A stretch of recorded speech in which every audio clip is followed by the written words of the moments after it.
തോന്നുന്നു south Africa മറുസൈഡിൽ നോക്കുകയാണെങ്കിൽ എപ്പോഴും ഈ അവസാന നിമിഷം കൊണ്ട് കലമുടയ്ക്കുന്ന ഒരു പതിവ് സൗത്ത് ആഫ്രിക്ക ഉണ്ടല്ലോ അല്ലേ? വേൾഡ് പ്രത്യേകിച്ചും ICC ടൂർണമെന്റുകളെല്ലാം തന്നെ സൗത്ത് ആഫ്രിക്ക ഈ ഒരു ദുര്യോഗമുണ്ട്. ഓക്കെ, നമുക്ക് ആദ്യം നമ്മുടെ ഗസ്റ്റുകൾ റെഡി ആണെങ്കിൽ, പി ബാലചന്ദ്രൻ തയ്യാറാണെങ്കിൽ നമുക്ക് ഇന്ത്യയുടെ ഈ ഒരു കംപ്ലീറ്റ് ഡോമിനൻസിനെ കുറിച്ച് അദ്ദേഹത്തോട് ചോദിക്കാം. അതിൽ നിന്ന് പി ബാലചന്ദ്രൻ, താങ്കൾക്ക് കേൾക്കാമെന്ന് വിശ്വസിക്കുന്നു. ഇന്ത്യയുടെ ഈ കംപ്ലീറ്റ് ഡോമിനൻസിനെ താങ്കൾ എങ്ങനെ വിലയിരുത്തുന്നു?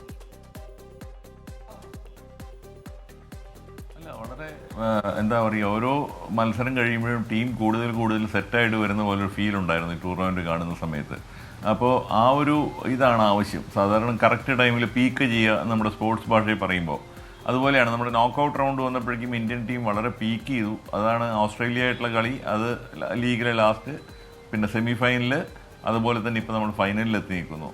അപ്പോൾ ആ ഒരു ഫ്ലോയിൽ നമ്മൾ ജയിച്ചുകൊണ്ടേ ഇരിക്കുന്നൊരു ടീം എന്നുള്ള നിലയ്ക്ക് നമുക്കുള്ള ചില ഗുണങ്ങളും ചില ദോഷങ്ങളുമുണ്ട്. ജയിച്ചുകൊണ്ടിരിക്കുമ്പോൾ എന്താ ഒരു ഇതെന്ന് പറഞ്ഞു കഴിഞ്ഞാൽ ഒരു പരീക്ഷണങ്ങൾക്കും മുതിരില്ല, നമ്മൾ അതേപോലെ കളിച്ചു പോയിക്കൊണ്ടിരിക്കുകയാണ്. അപ്പോൾ എവിടെയെങ്കിലും വെച്ച് ഒരു അവിചാരിതമായൊരു ബ്ലോക്ക് വരുമ്പോൾ അതിനെ ഓവർകം ചെയ്യാനുള്ളൊരു ശ്രമങ്ങളൊന്നും നടത്തിയില്ല എന്നുള്ളത് നമ്മുടെ ടീമിൻ്റെ ഒരു ഫെയിലിയറായിട്ട് ഞാൻ കാണുകയാണ്.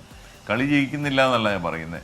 അപ്പോൾ എന്താണെന്ന് വെച്ച് കഴിഞ്ഞാൽ പല സമയത്തും ചില മാറ്റങ്ങൾ നമുക്ക് എല്ലാവർക്കും തോന്നിയിട്ടുള്ള ചില മാറ്റങ്ങളൊക്കെ അതൊന്നും ശ്രമിക്കാതെ പോയി. ഇനിയിപ്പോൾ ഫൈനൽസിന് അത് കയറി ചെയ്യുമെന്ന് എനിക്ക് തോന്നുന്നില്ല. കാരണം ഇതേവരെയുള്ളൊരു ഡിഫെൻസീവ് മൈൻഡ് സെറ്റാണ് ടീം മാനേജ്മെൻറ്റിൻ്റെ ഭാഗത്ത് നിന്ന് എപ്പോഴും ഉണ്ടായിട്ടുള്ളത്. കഴിഞ്ഞ ODI ലോകകപ്പ് നോക്കിയാലും ഇതിലും അതെ.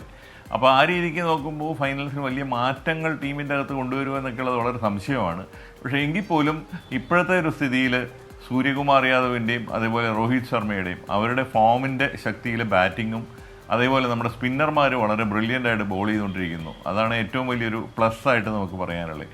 ഒരുപക്ഷേ ഈ മത്സരം സൗത്ത് ആഫ്രിക്കയുടെ ഫാസ്റ്റ് ബോളർമാരും ഇന്ത്യയുടെ സ്പിന്നർമാരും തമ്മിലുള്ളൊരു മത്സരമായി മാറുമോ എന്ന് എനിക്ക് സംശയമുണ്ട്. അവർക്കൊരു ഷംസി എന്നുള്ളൊരു സ്പിന്നർ ഉണ്ടെങ്കിൽ പോലും അത് ഇന്ത്യക്ക് വലിയ ഭീഷണിയാവുമെന്ന് തോന്നുന്നില്ല.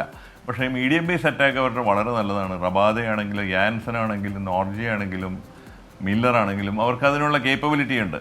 അപ്പോൾ ഈ ബാർബഡോസ് പിച്ചിൻ്റെ ഒരു കാര്യം കൂടെ നമ്മൾ കണക്കാക്കണം. ഇതുവരെ ഈ ടൂർണമെൻറ്റുകളിൽ വളരെ വേരിയബിൾ ബൗൺസുള്ള പിച്ചുകളായിരുന്നു പലതും.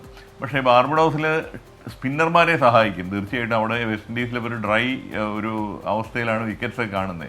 പഴയ കാലത്ത് വെസ്റ്റ് ഇൻഡീസ് ക്രിക്കറ്റ് കണ്ടിട്ടുള്ള ഞങ്ങളെപ്പോലെയുള്ളവർക്കൊക്കെ അത്ഭുതമാണ് ഇത്തരം പിച്ചുകൾ വെസ്റ്റ് ഇൻഡീസിൽ കാണുമ്പോൾ.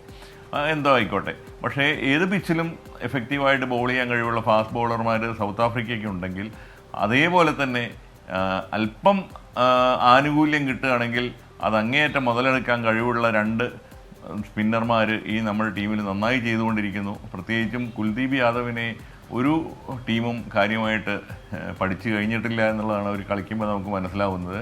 അക്സർ പട്ടേലും ഈ കണ്ടീഷൻസിൽ അദ്ദേഹം വളരെ വിജയകരമായി ചെയ്യുന്നു. പിന്നെ ഏത് കണ്ടീഷനിലും നമുക്ക് ധൈര്യമായിട്ട് വിശ്വസിക്കാവുന്ന ബുംറയുണ്ട്. അതുകൊണ്ട് ബൗളർമാരുടെ ഒരു പ്രകടനം വളരെ നന്നായിരിക്കും 2 ഭാഗത്തു നിന്നും.